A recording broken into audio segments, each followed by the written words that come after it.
আমরা কোনোভাবেই চাই না যে নির্বাচনের যেই যাত্রা শুরু হয়েছে এটা কোনোভাবে ব্যাহত হোক। যথাসময়ে এবং যথাযথ পরিবেশে সুষ্ঠু একটা নির্বাচন যাতে হতে পারে সেটা আমাদের প্রত্যাশা থাকবে।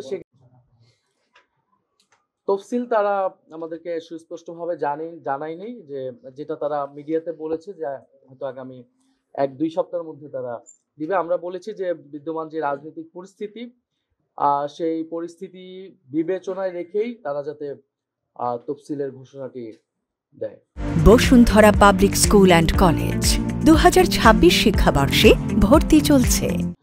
নির্বাচন কমিশন নিয়ে আমাদের সেই উদ্বেগ এখনো আছে এবং নির্বাচন কমিশন আমরা বলেছি যে পুরনো আইনে গঠিত হয়েছে আমরা এটার বিরোধিতা করেছিলাম। আমরা বলেছিলাম যে সংস্কার প্রস্তাবনা অনুযায়ী এটি গঠিত হওয়া উচিত ছিল।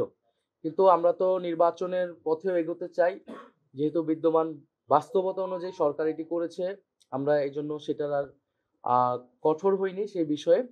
কিন্তু নির্বাচন কমিশন তার ক্যাপাসিটি নিয়ে কিন্তু আমরা সবসময় উদ্বেগ জানিয়ে আসছি এবং এই জন্য আমরা বারবার আসছি এবং আমাদের জায়গা থেকে যে সাজেশনগুলা নির্বাচন কমিশনের প্রতি আমরা কিন্তু সেটা সবসময় দিয়ে যাচ্ছি। এবং নির্বাচন কমিশনের প্রতিষ্ঠানে যারা বিগত বছরগুলোতে কাজ করেছে, যে অনেক দুর্নীতিবাজ অফিসার কিন্তু এই নির্বাচন কমিশনে এখনো রয়ে গেছে। আমাদের কাছে বিভিন্ন প্রমাণও আসছে, আমরা সেটা কিন্তু নির্বাচন কমিশনারকে বরাবর দিচ্ছি। ফলে সেই জায়গা যাতে নির্বাচন কমিশন সতর্ক হয় এবং যথাযথ ব্যবস্থা নেয় সেই আমাদের আহ্বান থাকবে। আমরা কোনোভাবেই চাই না যে নির্বাচনের যেই যাত্রা শুরু হয়েছে এটা কোনোভাবে ব্যাহত হোক।